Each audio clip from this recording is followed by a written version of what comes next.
오늘 말씀은 예수님이 잡히시기 전에 제자들과 함께 한 그 마지막 시간을 우리가 같이 나누게 되는데요. 다른 복음서에는 이제 마태, 마가, 누가 복음서에는 성만찬이 기록되어 있습니다. 그러니까 예수님 잡히시기 전에 제자들과 하신 그 떡과 잔을 나누는 그 시간이 있습니다. 그런데 거기에는 이제 세족식이 없지요. 마태, 마가, 누가에는. 근데 요한복음에는 세족식이 있고 그 떡과 잔을 나누는 그 장면이 나오지 않습니다. 똑같이 저녁 식사하는 그 자리라고 우리가 이렇게 생각해 볼 수 있는데 서로 보는 관점이 다릅니다. 그래서 요한복음에서 예수님이 말씀하시고자 하는 그 주제가 다른 마태, 마가, 누가 복음서하고 조금 다르다는 겁니다. 마태, 마가, 누가에서는 떡과 잔을 나누는 것을 중요하게 여깁니다. 그 떡과 잔은 무엇입니까?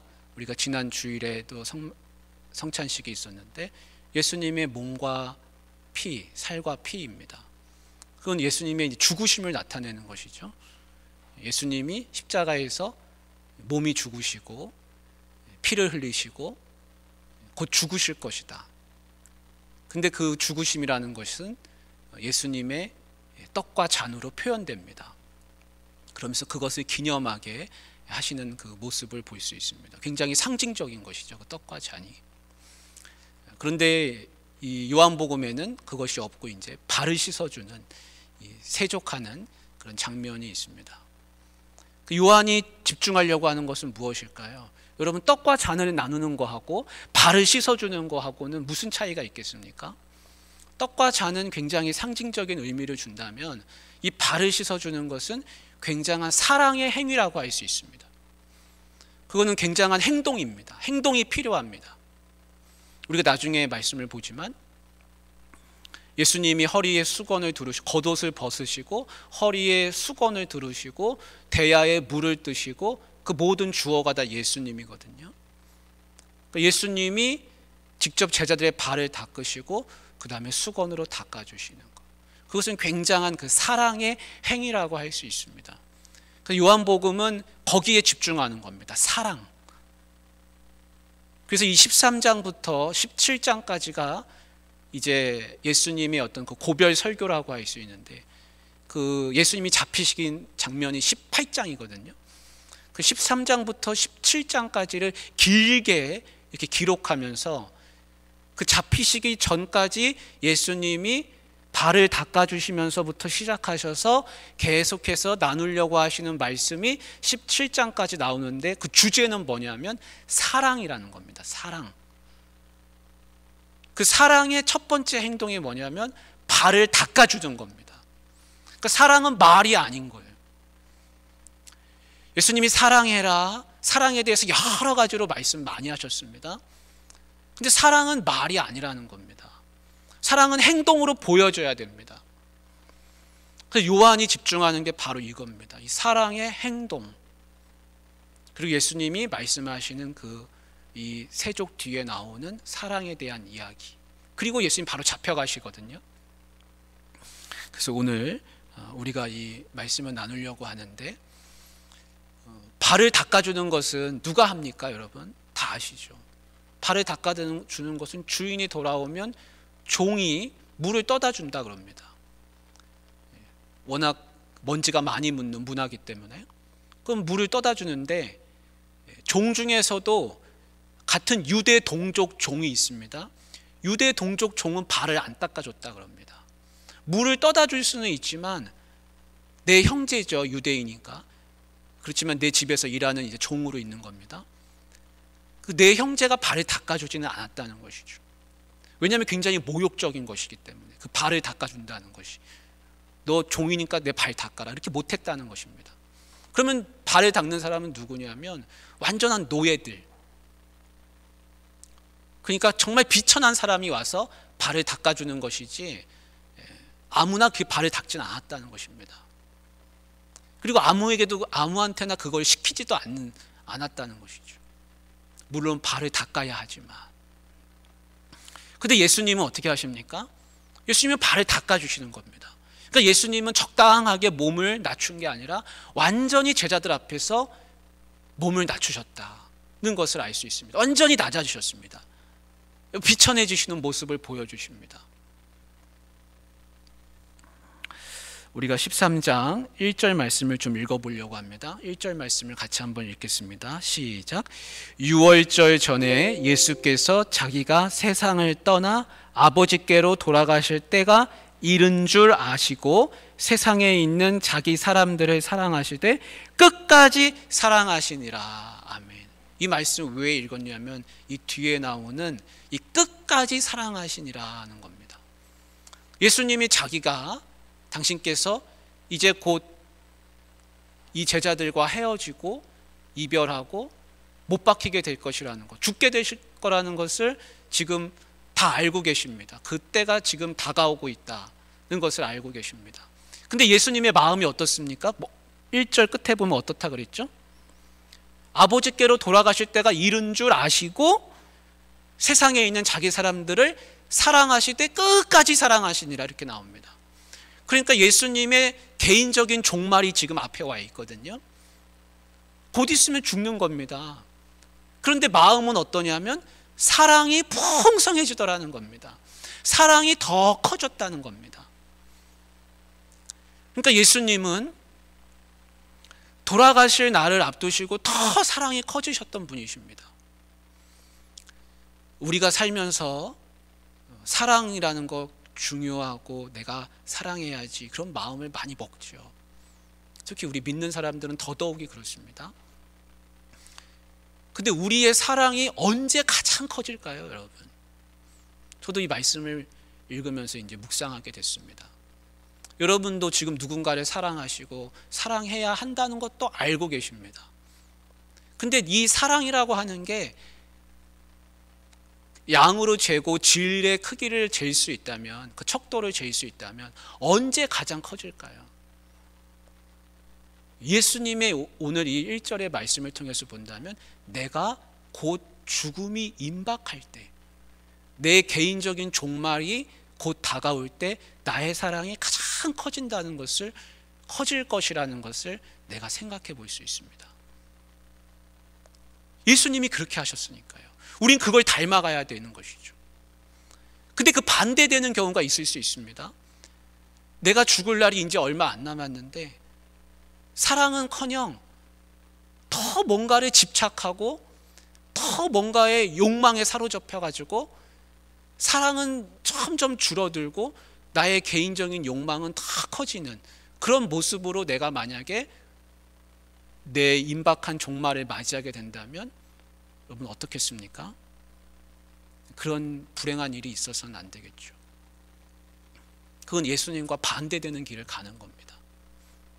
그러면 왜 마지막 내 개인적인 종말의 때에 내 사랑이 가장 커질까요? 아마 이렇지 않을까 싶습니다. 우리가 지금은 뭔가를 많이 원합니다. 많은 욕망이 있습니다. 사랑해야 한다는 것도 알고 있지만 사실 내 개인적으로 갖고 싶은 어떤 취하고 싶은, 얻고 싶은, 하고 싶은 여러 욕망들이 내 속에 뒤섞여 있습니다. 근데 그 욕망이 커지면 커질수록 사랑은 줄어들잖아요. 사랑은 누군가에게 베풀어야 하는데. 근데 죽을 때가 다가오면 내 욕망은 점점 없어지는 것이죠. 줄어들기 때문에 상대적으로 사랑이 더 많이 커질 것이라는 것을 우리가 생각해 보게 됩니다. 예수님이 그렇게 하셨다는 겁니다. 지금 사랑이 가장 충만하십니다. 예수님이 하시는 사랑은 끝까지 하시는 사랑입니다. 끝까지 하시는 사랑. 그래서 이 끝까지 하시는 사랑을 가장 잘 요한복음에서 표현한 말씀이 우리 요한복음 3장 16절이라고 할 수 있습니다. 하나님이 세상을 사랑하셔서 독생자를 우리에게 주셨다. 그 말씀입니다. 그 독생자라고 하는 것은 내가 결코 양보할 수 없는 것이지 않습니까? 내가 누구한테도 줄 수 없죠. 내 하나밖에 없기 때문에. 내 생명과 같기 때문에. 근데 하나님은 그거를 주셨습니다. 예수 그리스도를 우리에게 내어주셨습니다.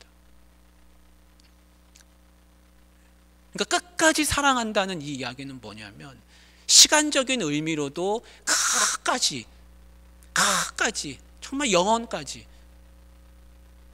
사랑하신다는 의미도 있겠거니와 동시에 모든 것을 다 주신다는 겁니다. 포기하지 않으신다는 겁니다. 내가 너를 사랑하는데 넌 도저히 내가 못 봐주겠다. 너는 정말 너무 심해서 너는 더 이상은 내가 못 사랑하겠다. 이런 게 없다는 겁니다. 내가 어떤 환경에 있든지 어떤 처지에 있든지 나를 사랑해 주신다는 겁니다. 내가 어떤 처지에 있더라도 나를 사랑하는 분이 계신다는 겁니다. 그것이 끝까지 사랑하는 겁니다. 끝까지 사랑한다는 것은 또 죽기까지 사랑한다는 겁니다. 예수님은 죽기까지 사랑하기로 하셨습니다. 그래서 진짜 죽으시는 겁니다. 예수님이 그러셨죠. 사람이 친구를 위하여 자기 목숨을 버리면 이보다 더 큰 사랑이 없나니.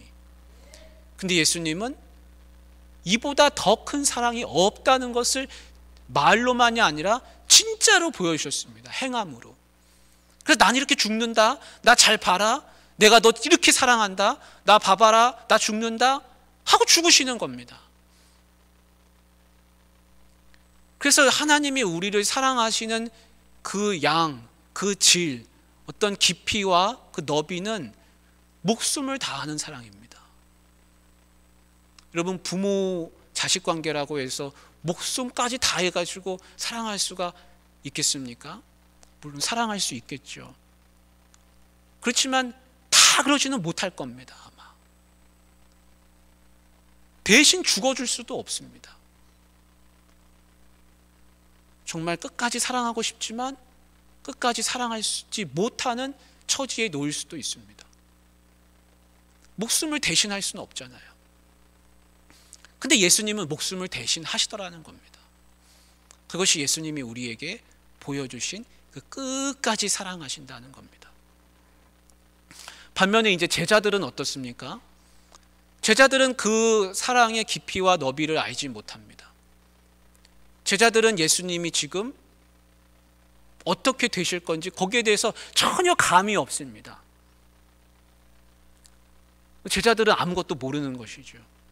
마치 부모님이 자녀를 사랑하는데 자녀가 우리 아빠 엄마가 나를 얼마나 사랑하는지 도저히 모르는 것처럼 그냥 과자 하나 주면 그거만 좋아가지고. 제자들도 지금 그런 형편입니다. 그러니까 우리의 신앙이라고 하는 것은 그렇습니다. 우리가 하나님의 사랑의 깊이를 알아가는 게 우리의 신앙인데,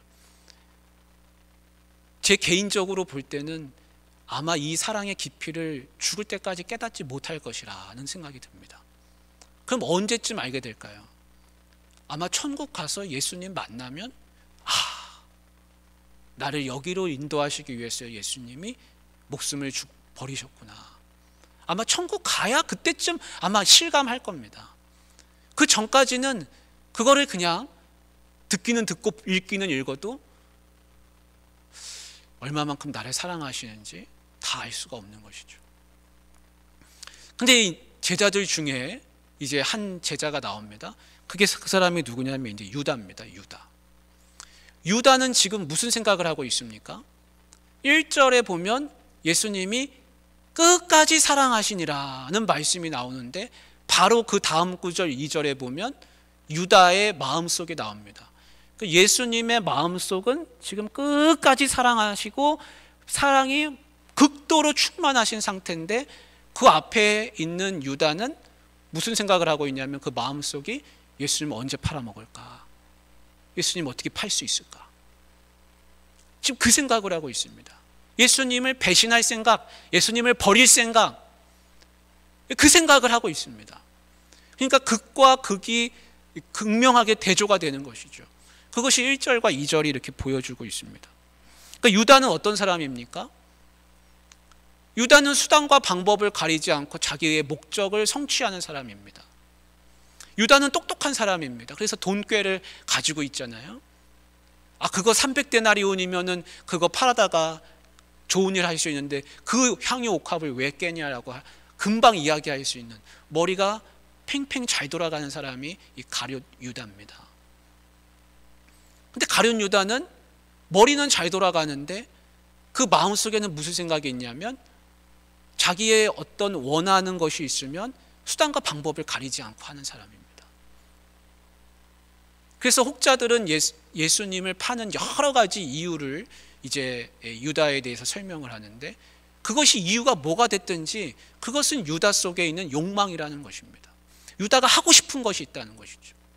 그것이 무력이 됐든, 그것이 정치욕이 됐든, 혹은 어떤 대의를 위한 것이든 자기의 욕망이 있다는 것입니다.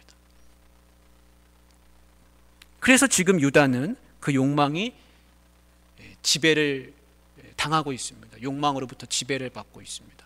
사탄의 지금 먹잇감이 되고 있는 것이죠. 욕망에 사로잡히면 그렇게 되는 겁니다. 하나님 말씀이 아니라 자기 욕망에 사로잡히면 사탄의 먹잇감이 되는 것이죠. 하나님이 가인한테 말씀하셨습니다. 우는 사자와 같이 죄가 문 앞에 엎드려 있느니라. 조심해라. 네가 그렇게 아벨을 미워하면 안 된다. 그런데 죄를 다스리라, 하나님 분명히 이렇게 말씀하셨는데 경고를 받고도 가인이 그걸 무시하거든요. 지금 근데 이 가룟 유다의 마음속이 유다와 똑같습니다. 그 가인과 똑같습니다. 지금 그 마음속에 예수님은 내 앞에서 사랑을 베푸시려고 하고 계시는데, 유다의 마음속에서는 지금 죄를 지으려고 하는 마음이 가득하고 있거든요.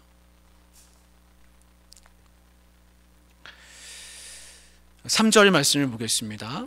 3절 말씀 같이 읽습니다. 시작. 저녁 먹는 중 예수는 아버지께로서 모든 것을 자기 손에 맡기신 것과 또 자기가 하나님께로부터 오셨다가 하나님께로 돌아가실 것을 아시고, 예수님은 다 알고 계십니다. 예수님 앞에 앞으로 무슨 일이 벌어질지도 아시고, 가룟 유다가 무슨 생각을 하고 있는지도 알고 계십니다. 근데 예수님 다 아시면서도 어떻게 하시냐? 겉옷을 벗고 수건을 두르고 대야에 물을 떠서 제자들의 발을 한 사람 한 사람 닦아주시고 수건으로 그 물기를 다 닦으십니다. 거기에는 가룟 유다도 있고 베드로도 있고 예수님이 사랑하시는 제자, 보통 요한이라고 우리가 하죠. 그래서 요한복음의 저자인 이 요한도 그 자리에 있습니다. 예수님은 가룟 유다의 발도 닦아주셨습니다. 아마 예수님은 이 가룟 유다가 빨리 마음을 고쳐먹기를 바라셨을 겁니다. 그러나 유다는 그 마음을 고쳐먹질 않습니다. 그리고 내내 이제 어떻게 기회를 좀 찾을까, 그걸 엿보고 있는 것입니다. 베드로는 깜짝 놀라서 안 됩니다, 주님. 제 발을 닦으실 수 없습니다. 절대 제 발을 닦으실 수 없습니다. 베드로는 참 정직하고 솔직한 사람입니다. 내 부끄러운 발을 주님의 손으로 어떻게 닦으십니까? 안 됩니다. 그걸 거절합니다. 그래서 베드로는 자기의 부끄러움을 아는 것이죠. 그런데 예수님이 어떻게 하십니까? 예수님은 네 발을 닦아주지 않으면 너와 내가 상관이 없다. 예수님이 그렇게 말씀하십니다.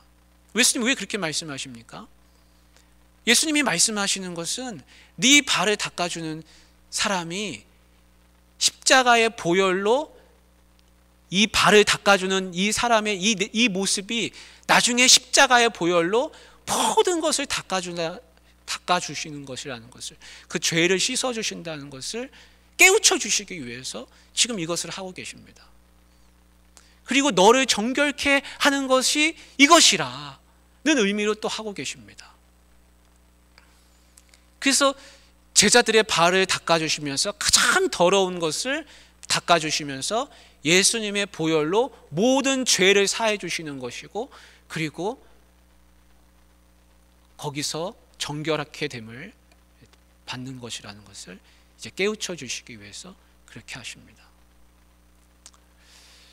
이 예수님의 이 세족식이 그 구약 시대에 그 제사장들이 했던 그 제사를 드릴 때 제사장들이 하나 했던 게 있습니다.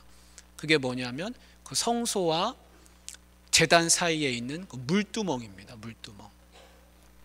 물두멍에서 제사장들은 어떻게 합니까?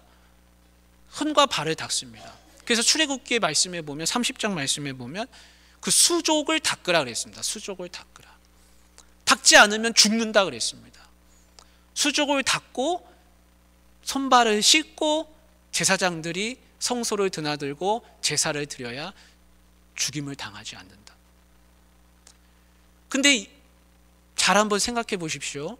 제사장들이 제사를 드릴 때 자기의 손과 발을 닦았습니다. 그러면 예수님이 지금 십자가 희생제물이 되기에 앞서서 뭘 하고 계십니까? 이 제자들의 발을 닦아주시는 겁니다. 가장 더러운 부위를.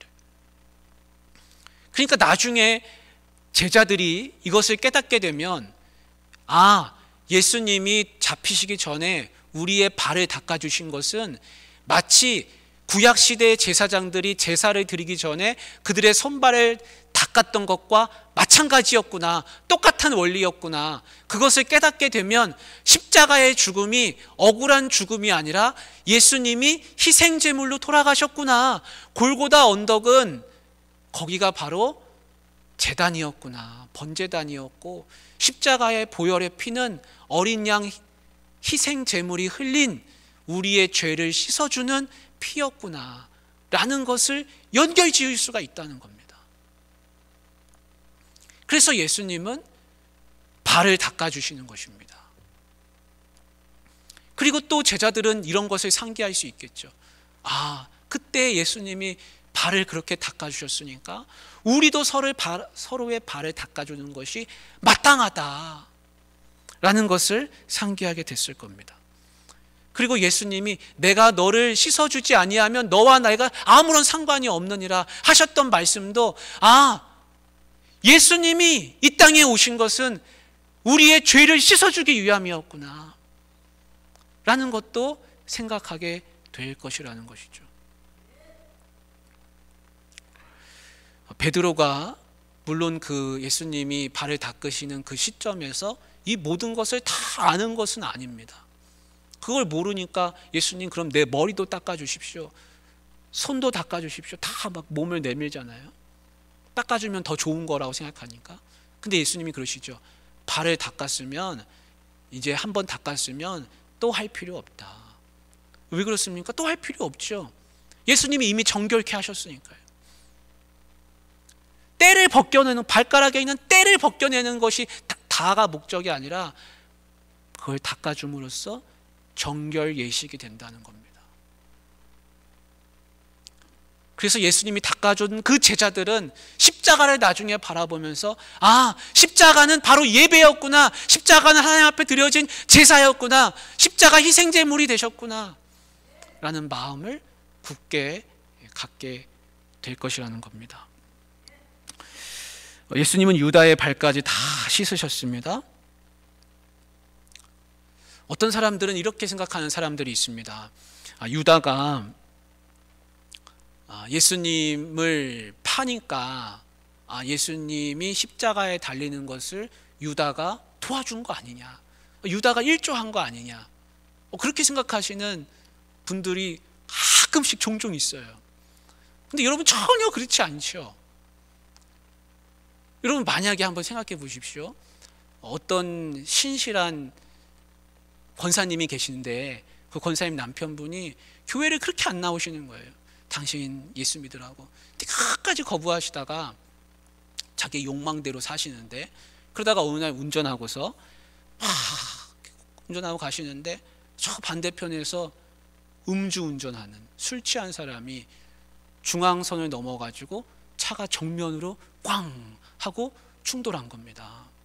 그래서 사람들이 옆에서 보기에 저 사람은 크게 다쳤을 거라, 아마 분명 죽었을 거라, 아니면 큰 내상을 입었을 거라 다 그렇게 생각한 겁니다. 근데 나중에 알고 보니까 그냥 타박상이나 찰과상만 입고 참 멀쩡하게 살아나온 겁니다. 그래서 이 사람이 생각하기를 내 아내가 나를 위해서 기도해가지고 내가 이렇게 살았는가 보다, 하나님 앞으로 나아가야지 하고 하나님 앞으로 나아가서 이젠 하나님 사랑을 깨닫고 새 인생을 살게 됐다고 한번 생각해 보십시오. 여러분, 그러면 그 중앙선을 넘어온 그 음주운전 한 사람은 이분이 하나님을 섬기게 됐으니까 선한 일을 한 겁니까? 아니죠. 전혀 그런 게 아니죠. 이분은 이분대로 하나님 앞으로 돌이킨 거고, 그 음주운전 한 사람은 음주운전 한 대로 죄를 지은 것이죠. 예수님은 예수님대로 갈 길을 가시는 것이고, 유다는 유다대로 지금 죄를 범하고 있는 것입니다. 유다가 도와줘가지고 유다 때문에 예수님이 십자가에 못 박히시는 게 전혀 아니라는 겁니다. 그런 오류를 범하면 안 됩니다. 그래서 예수님도 그런 말씀하십니다. 인자는 자기에 대하여 기록된 대로 가거니와 인자를 파는 자는 파는 그 사람에게는 화가 있으리로다. 그 사람은 차라리 태어나지 않았으면 아니하였더라면 제게 좋을 뻔하였느니라. 예수님 그렇게 말씀하시죠.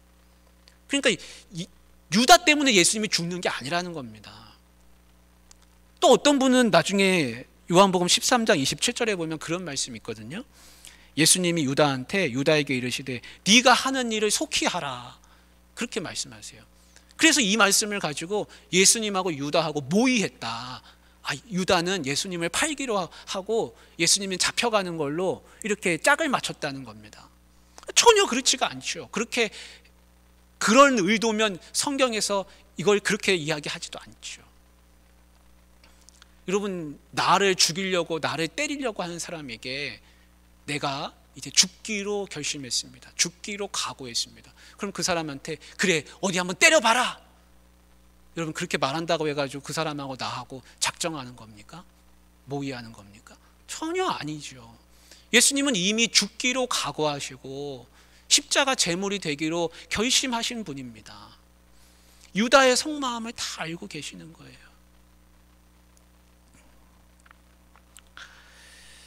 예수님이 14절 15절 말씀 읽고 우리 말씀을 정리해 보겠습니다. 같이 한번 읽습니다. 시작. 내가 주와 또는 선생이 되어 너희 발을 씻었으니 너희도 서로 발을 씻어주는 것이 옳으니라. 내가 너희에게 행한 것 같이 너희도 행하게 하려 하여 본을 보였노라. 아멘. 예수님은 이 모든 것을 이제 마치시면서 이 세족식의 끝에 부분에 내가 이것을 한 것은 너희에게 보여주려고 한 것이다. 이게 사랑이다. 너희도 이렇게 섬겨야 된다. 너희도 이렇게 사랑해야 된다. 이걸 내가 보여주고 싶어서 이렇게 한 것이라. 내가 주이고 선생이고 너희 말이 다 맞다. 나도 이렇게 하니 나의 제자인 너희들도 이렇게 하기를 내가 바란다 라는 것을 다 드러내셨습니다. 여러분, 이 발을 닦으심의 목적은 단 하나입니다. 너희도 이와 같이 하라. 너희도 이렇게 서로 사랑해라. 그거 보여주고 싶으셔서 예수님이 지금 이 일을 하고 계시는 것입니다. 사랑하는 우리 귀한 오포중앙교회 권속 우리 성도님들, 예수님이 우리에게 보여주신 사랑은 말로 하는 사랑이 아니라 발을 닦아주는 사랑입니다. 발을 닦아주는 사랑은 남 앞에서 비천해지는 것입니다. 초라해지는 것입니다. 약자가 되는 것입니다. 남 앞에서 겸손해지는 것입니다. 예수님처럼 되는 겁니다. 그리고 예수님이 끝에 그랬습니다. 우리 17절 말씀에 이렇게 하는 자는 복이 있으리라 그랬습니다. 세상이 주는 복은 아닙니다. 이렇게 한다 그래서 세상에서부터 주는 뭔가 떨어지는 것은 아닙니다. 그러나 하나님이 주시는 복이 있다 그럽니다. 그 복은 바로 섬김의 복인 것이죠. 예수 닮는 복입니다. 그것을 우리에게 주신다. 주님께서 분명히 말씀해 주셨습니다. 사랑하는 우리 오포중앙교회 귀한 권속분들, 이 예수님의 발을 닦으신 그 사랑, 그 겸손함, 그 모습을 잘 기억하시고 우리가 예수님 닮아가기를 주님의 이름으로 축복합니다. 함께 기도하길 원합니다. 우리